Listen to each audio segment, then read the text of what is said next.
একটা করে 30 দিন বেশি হয়ে গেল। এই যে বেশি হয়ে গেল, এই বেশি হয়ে যাওয়াটা কোথায় যাবে? এটাকে আমরা একটা মাস হিসেবে কাউন্ট করে নিচ্ছি, যেটাকে আমরা বলছি মলমাস বা অধিক মাস। আপনি এই সময় করতে পারবেন না। এটা মলমাস গণনা, এই বিষয়টা আমাদের ঋষিদের আরেকটা বৈজ্ঞানিক দৃষ্টিভঙ্গির প্রমাণ। এই 30 দিনে তুমি পিওরলি ভগবানের উপাসনা।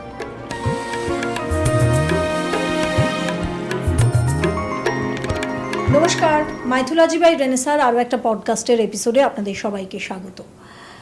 অধিক মাস বা মলমাস, এই অধিক মাস আর মলমাস নিয়ে এখন প্রচুর কন্টেন্ট হচ্ছে, কিন্তু অধিক মাস বা মলমাস জিনিসটা কি, এই বিষয়টি কোথা থেকে এলো, কেন এই মাসের নাম মলমাস, এবং এই সময় আমাদের কি কি কাজ করা উচিত আর কি কি কাজ একেবারেই করা উচিত নয়, কোন দেবতার পুজো করব না, এই নিয়ে প্রচুর কনফিউশন কিন্তু এই মুহূর্তে বাজারে রীতিমতো ভাইরাল, কিন্তু সত্যিটা কেউ বলছে না। আসুন সেই সত্যিটা বলবার জন্যই এই পডকাস্টের তড়িঘড়ি আয়োজন, কারণ সত্যি না জানলে আপনারাও কিন্তু এই স্রোতে ভেসে যাবেন। তাই আপনাদের শাস্ত্রসম্মত যে সঠিক ব্যাখ্যা জানাবার জন্য আজকের পডকাস্ট। আর এই পডকাস্টে বলবার জন্য যার স্মরণে আমরা বারবার যাই, তাকে আরও একবার স্টুডিওতে আমন্ত্রণ জানিয়েছি। শ্রী ব্রহ্মানন্দজি, অত্যন্ত সুপরিচিত সম্মানীয় শাস্ত্র বিশেষজ্ঞ। স্বাগত দাদা। নমস্কার। প্রথম প্রশ্ন, অধিক মাস বা মলমাস আসলে কি?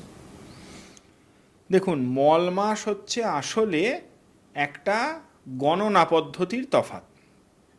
আমাদের মূলত দুটো গণনা পদ্ধতিতে মাস গণনা হয়ে থাকে। একটা হচ্ছে চান্দ্র মাস গণনা, আরেকটা হচ্ছে সৌর মাস গণনা। যেমন এই যে বাঙালিদের বৈশাখ মাস, জ্যৈষ্ঠ মাস, আষাঢ় মাস কীরমভাবে হয় না, সূর্য যখন মেষ রাশিতে প্রবেশ করলেন, মেষ রাশিতে যেদিন ঢুকলেন সেদিন থেকে মেষ রাশি ছেড়ে যেদিন বেরোচ্ছেন সেদিন পর্যন্ত বৈশাখ মাস। আবার যেদিন বৃষ রাশিতে প্রবেশ করলেন সেখান থেকে যেদিন বৃষ রাশি ছেড়ে সূর্য বেরোবেন সেই পর্যন্ত হচ্ছে জ্যৈষ্ঠ মাস। এরমভাবে একটি মাস গণনা পদ্ধতি। আরেকটি মাস গণনা পদ্ধতি হচ্ছে চান্দ্র মাস গণনা পদ্ধতি, চন্দ্র নির্ভর মাস গণনা পদ্ধতি, যেটি দিয়ে আমরা তিথি নক্ষত্রের তিথির হিসেব করি, যে আজকে প্রতিপদ, আজকে দ্বিতীয়া, আজকে তৃতীয়া, আজকে চতুর্থী, আজকে অমাবস্যা, আজকে পূর্ণিমা, এই যে হিসেব করছি এটা হচ্ছে চান্দ্র মাস। এই সৌর মাস এবং চান্দ্র মাস, এই দুটো গণনা পদ্ধতিতে প্রতি বছর মোটামুটি 11-12 দিন, মানে 11 থেকে 18 দিন পর্যন্ত তফাৎ হতে পারে। অ্যাপ্রক্সিমেট 11 দিন বলছি এই জন্যে, বেশিরভাগ ক্ষেত্রে চান্দ্র মাস গণনায় হিসেবটা এসে 354 দিন নাগাদ হয়, আর সৌর মাসটা সর্বদাই 365 দিন। কাজে 11-12 দিনের একটা তফাৎ প্রতি 12 মাসে হয়ে যাচ্ছে। ফলে প্রতি 30-32 মাস, মানে মোটামুটি 32 মাস পর, মানে প্রায় 3 বছর পরে পরে একটা করে 30 দিন বেশি হয়ে গেল। এই যে বেশি হয়ে গেল, এই বেশি হয়ে যাওয়াটা কোথায় যাবে? এটাকে আমরা একটা মাস হিসেবে কাউন্ট করে নিচ্ছি, যেটাকে আমরা বলছি মলমাস বা অধিক মাস। আচ্ছা, এইটা এক্সট্রা হয়েছে কাউন্টে, সেই জন্যই এটা মলমাস। এটাকে অশুভ বলা হয় কি? অশুভ বলা হয় না, এটা না একটা ভুল ধারণা।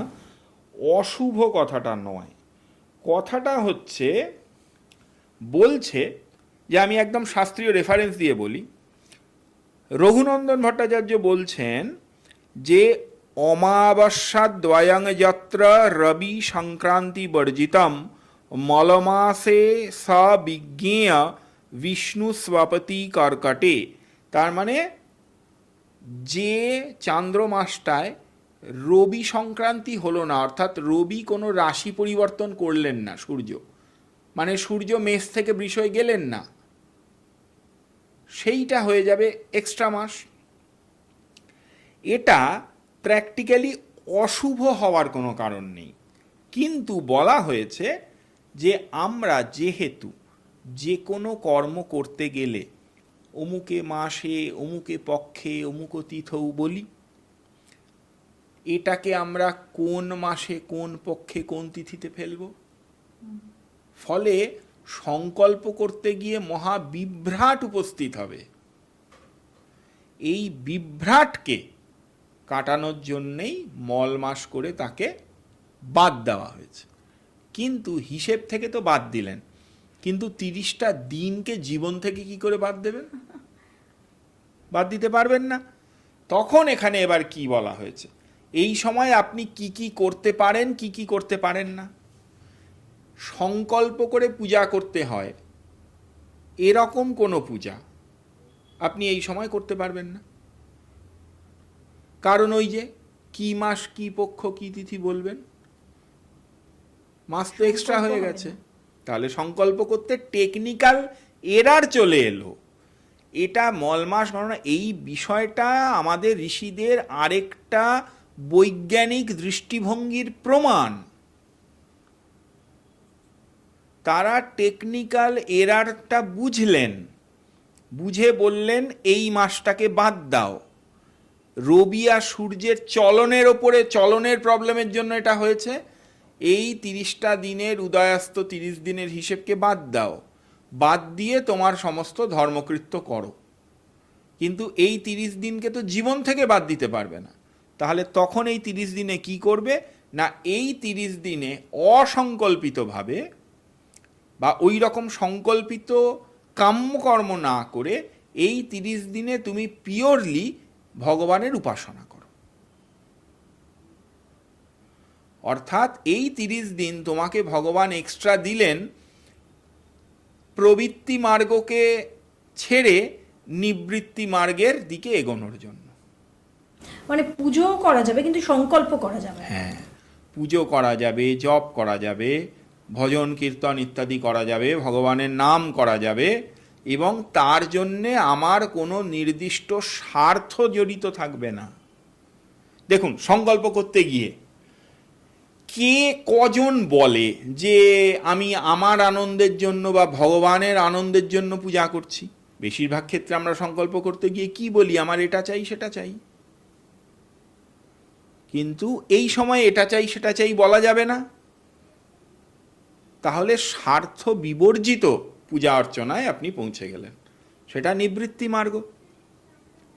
সেই জন্যেই বলা হচ্ছে যে এই মাসটি, এই অধিক মাসটি, এই মল মাসটি ভগবৎ কৃপাধন্য, যা আপনাকে নিবৃত্তি মার্গে প্রেরিত করে। এই জন্যে একে বৈষ্ণব শাস্ত্রে পুরুষোত্তম মাস বলা হয়েছে, বিষ্ণুর জন্য অতি প্রিয়। সেই সঙ্গে বলি, শাক্ত শাস্ত্রেও কিন্তু এই প্রকার অধিক মাসকে দুর্গা মাস বলা হয়েছে। ফলে শাক্তেরও এই সময় যদি তিনি অধিক যা জপ ধ্যান ইত্যাদি করলেন, তাকে কিন্তু নিবৃত্তি মার্গে বা মোক্ষ মার্গে প্রেরণের সহায়তা করে।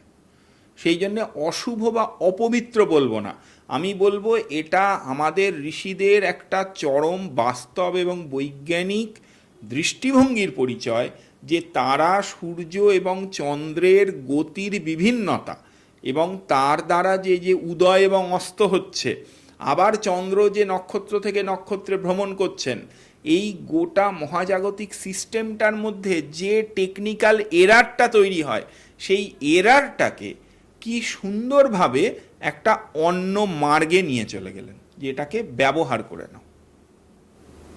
একদম। এবং এটাও বলা যেতে পারে যে এই মাসটা এমন একটা মাস যেখানে আমাকে স্বার্থটা ত্যাগ করতেও শিখিয়ে হ্যাঁ, হ্যাঁ। যে স্বার্থ নিয়ে কিছু করব না, স্বার্থ তো করাই যাবে না, অপশন নেই। অপশন নেই। সুতরাং আমাদের দিয়ে করিয়ে নিচ্ছে যে তুমি হ্যাঁ, সারা বছর স্বার্থ হ্যাঁ, করো, হ্যাঁ, কিন্তু এখানে নিঃস্বার্থ। হ্যাঁ, তো 3 বছর বাদে বাদে এই সুন্দর অপশনটা আসছে। এখানে একটা মজার কথা বলি, এইখানে একটা জিনিস জানা উচিত, যে এই রকম ভাবে হতে হতে যদি কখনো আষাঢ় মাসটা মল মাস পড়ে, তখনই কিন্তু জগন্নাথের নবকলেবর হয়। আচ্ছা। কেন? দেখুন, জগন্নাথের অনবসরেই জগন্নাথের যা কিছু বিগ্রহের, সোজা শাস্ত্রীয় কথা বলছি না, সোজা ভাষায় রিপেয়ারিং করা হয়। সেটা কখন? স্নানযাত্রা থেকে রথযাত্রা, তার মাঝের 15 দিন। স্নানযাত্রা পূর্ণিমায় হয়, আর রথযাত্রা হয় শুক্লপক্ষের দ্বিতীয়ায়। তার আগে পূর্ণিমার এই অমাবস্যার দিন নবযৌবন দর্শন হয়। তার মানে পূর্ণিমা থেকে অমাবস্যা, এই 15 দিনে জগন্নাথের রিপেয়ারিং পিরিয়ড। এইবার যদি এর মধ্যে আষাঢ় মাসে মল মাসটা পড়ে গেল, তাহলে দিন পেয়ে গেলাম এবার কদিন বলুন তো? 45 দিন। 15 দিন ছিল, 45 দিন পেয়ে গেলাম। এই সময়ে জগন্নাথের নবকলেবর। আষাঢ় মাস মল মাস পড়লে, যার জন্য ওটা একটা বড় পর্ব, কারণ জগন্নাথের নবকলেবর হবে তখন, দারুব্রহ্ম নতুন হবেন 12 বছর পর। 12 বছর বলে কোনো নিয়ম নেই, এটা তো ক্যালকুলেশনে আসবে।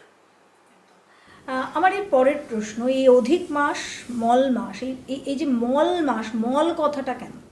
মল শব্দের মূল অর্থ হচ্ছে যা বর্জনীয়, যা বর্জ্য বা ত্যাগ করে দিচ্ছি। গাত্রমল, আমি গাটা ঘষলে যে ময়লাটা আসছে, কি করছি? ছুঁড়ে ফেলে দিচ্ছি, গাত্রমল। তো এই রকমই এই মাসটা আমাদের যে কোনো প্রবৃত্তি মার্গের বা কাম্যকর্মের জন্য এক্সট্রা। এই মাসকে আবার বিষ্ণুর সঙ্গেও রিলেট করা ওই যে পুরুষোত্তম মাস, হ্যাঁ। কেন? এই যে বলছে যে এই মাসটাতে একটি গল্প আছে, যে এই অধিক মাস ভগবানের কাছে দুঃখ করলেন যে আমার কি কোনো দাম নেই, তখন ভগবান বললেন যে না, আমার সেবার জন্য এই মাসে তোমার গুরুত্ব থাকবে, তোমায় আমি পুরুষোত্তম মাস নাম দিলাম। এটারই প্রচার হয়েছে, কিন্তু আমি বারবার বলছি, শাক্ত সাহিত্যে একে কোথাও কোথাও দুর্গা মাসও বলা হয়েছে। অর্থাৎ প্রত্যেকটা ব্যক্তির জন্যে আসলে এই অধিক মাসটা নিজ নিজ ইষ্ট দেবতার উপাসনা করার মাস। আপনি একটু আগে জপ তপ করা যাবে এই কথা বলছিলেন, এই জপ করার যে গুণ, যেহেতু আমি নিষ্কাম জপ করছি, তা কি খুব বেশি ফলদায়ী হয়? এই ফলটা তো আমি চাইছি না, আমি কিন্তু চাইছি ঈশ্বরের ভগবানের আশীর্বাদ। প্রীতি, ভগবানের প্রীতি। দেখুন, ঈশ্বরের আশীর্বাদ বললেই না মানুষ এটা ভেবে নেয় যে আমার কালকে প্রমোশন হবে বা আমার একটা নতুন গাড়ি হবে, এরকম নয়। জাগতিক জিনিস, জাগতিক নয়। এই বিষয়ে আরো কটা জিনিস বলি, লোকের কনফিউশন আছে। যেমন ধরুন, এরম কোনো ব্রত, যে ব্রতটা সৌর মাস ধরে হয়, যেমন ধরুন এই জয় মঙ্গলবারের ব্রত, সেটা কিন্তু এই সময় করা যাবে। যে ক্রিয়াটা সৌর মাস কেটে গেলে আর করা যায় না, সেই ক্রিয়া করা যাবে। ধরুন কারোর পিতৃশ্রাদ্ধ পড়েছে, তখন সেটা কিন্তু করতে হবে, সেটা কিন্তু বাদ দিলে হবে না। আবশ্যিক কর্মগুলো করতে হবে, সেখানে বাদ দেওয়া যাবে, সেখানে বাদ যাবে। বিয়ে পৈতে এগুলো না, এগুলো হবে না। শুভ কাজ হবে না। না, না, শুভ শব্দটাও আমি ব্যবহার করব না, কারণ শ্রাদ্ধ কোনো অশুভ কর্ম নয়, কিন্তু ওটা হচ্ছে এমন একটা কর্ম যে আমার হাত পা বাঁধা, আমাকে করতেই হবে, না হলে পিতৃপুরু যিনি গত হয়েছেন তিনি ঝুলে থাকবেন, সেই জন্য তখন সেটা করতে হবে। অধিক মাসে কোন 3টে ভুল একেবারেই করা উচিত নয়? এই যে অধিক মাসে কাম্যকর্ম করা যাবে না, অধিক মাসে উচিত সংযমে থাকা, আহার বিহার ইত্যাদিতে সংযম পালন করা। অধিক মাসে আমি বলবো ভগবানকে স্মরণ করাটা যেন কখনোই আমরা ভুলে না যাই, কারণ তাকে যা স্মরণ করব সেটা আমার সঞ্চয় হয়ে থাকবে। তার মানে আমি যদি খুব সাধারণ অর্থে বলি, যে যেমন আমরা সূর্য প্রণাম করি বা বিভিন্ন পুজো করি, সেই সময় আমরা যে মনের ইচ্ছেটা বা ফলের আশায় তো করি, বেশিরভাগ মানুষই তাই করে, যে ইচ্ছেটা জানাচ্ছি সেটাও কি জানাবো না, নাকি সংকল্প করব না? দেখুন, কোনো ইচ্ছে জানাবো না, কিছুই বলবো না, মানুষ এত ত্যাগী হতে পারে না। যারা হতে পারেন তারা সাধক, তাদের কথা আলাদা। কিন্তু এই সময় একদম বিধিমতো সংকল্প করে যে ক্রিয়া, সেগুলো করব না। ঈশ্বরের কাছে নিজের ভালো চাইবো না, এটা না করা যাবে না, এটা মানুষ নিজেই পারবে না। আর যিনি পারবেন তিনি তো সাধক। অধিক মাসে দান ধ্যান এগুলোর কি বেশি? হ্যাঁ, দান ধ্যান করা যেতে পারে, কিন্তু এটাও দেখুন, দান করারও অনেক রকম বিধি আছে। যেমন ধরুন আমি বলছি, গ্রহ পূজায় গ্রহবিপ্রকে দান করা হয় কি জন্যে? নিজের গ্রহপীড়া শান্ত করার জন্য। এই রকম সংকল্পিত দান করা যাবে না। এর পরের প্রশ্ন খুব গুরুত্বপূর্ণ, যদিও এখানে অনেক কিছু কাজ বা রেস্ট্রিকশনস আছে শাস্ত্রীয় মতে অধিক মাসে, কিন্তু অধিক মাসে যাদের জন্ম হয় তারা কি করবে? তাদের তো কোনো অসুবিধে নেই, অসুবিধে কিছু নেই। তার কারণ এটা তো লিপিয়ারের প্রবলেমের মতো প্রবলেম নয়। মানে আমার বলছি, আমার নিজের একটি বন্ধু আছে যার 29শে ফেব্রুয়ারি জন্ম। 4 বছর। তাকে আমরা সবসময় বলি যে তোর তো 4 বছরে একবার বয়স বাড়ে। তো এই রকম নয় বিষয়টা। এই পডকাস্টের একদম শেষে আমরা চলে এসেছি। অধিক মাসে আমার করণীয়, যেটা আমি একেবারেই অ্যাভয়েড করতে পারবো না, সেটা কি?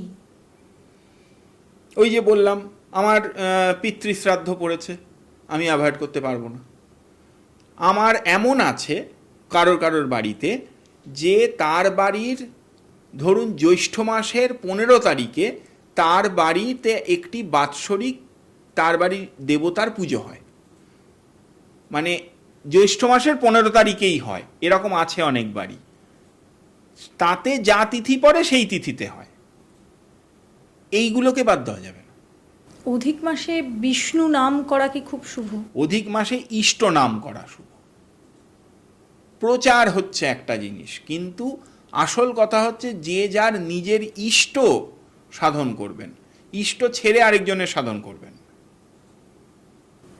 একদমই। সুতরাং আজকের এই পডকাস্টে আমরা মল মাস বা মলমাস বা অধিক মাস বা পুরুষোত্তম মাস নিয়ে যে ওদিকে এত ভ্রান্ত ধারণা ছড়িয়ে পড়ছে, সেই ভ্রান্ত ধারণাগুলো কাটাবার জন্যই আজকের এই পডকাস্টার আয়োজন। যদিও সোশ্যাল মিডিয়ার দৌলতে আজকাল বিভিন্ন জায়গায় বিভিন্ন মতবাদ, বিভিন্ন ধরনের প্রচার চলছে, কিন্তু আসলে কি করা উচিত সেই নিয়ে আলোচনা খুব কম হয়, আর সেটা আলোচনা করার জন্যই এই প্ল্যাটফর্ম মাইথোলজি বাই রেনেসা।